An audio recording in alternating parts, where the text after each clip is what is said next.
Hello everyone, I hope you are doing well. If you really want to create the beautiful menu application using Sponocular API and Next 13, then I think you are in the right place.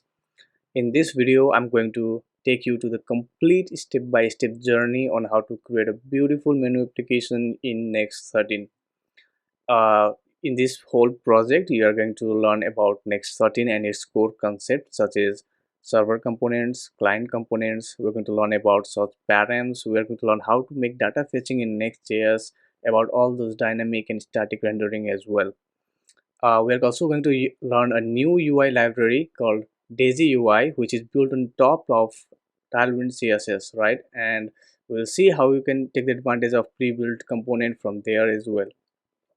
Another important thing that we're going to learn in this video is how to use the Sponocular API, which is a free API, and how we can do the static and dynamic data fetching in Next.js using the free API.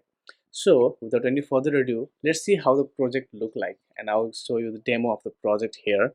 You can see here the project look like this. We have the search bar on the top of the page where we can search for any kind of menu.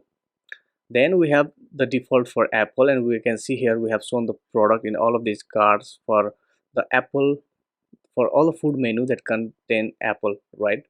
So now if I go to the search menu and search for banana like this and hit the search, then you can see here I get the menu item for banana, and this is the item that we get by hitting the Sponocular API. So we're going to see how we can fetch the data from the API and how we can make the search request and get the search value from the API as well. Another important thing to notice here is this question mark q equals to banana, so which means that we are sending the search param into our page, and we can also see how you can use the search param and dynamic rendering in server component using search param and getting the data from the search param value as well.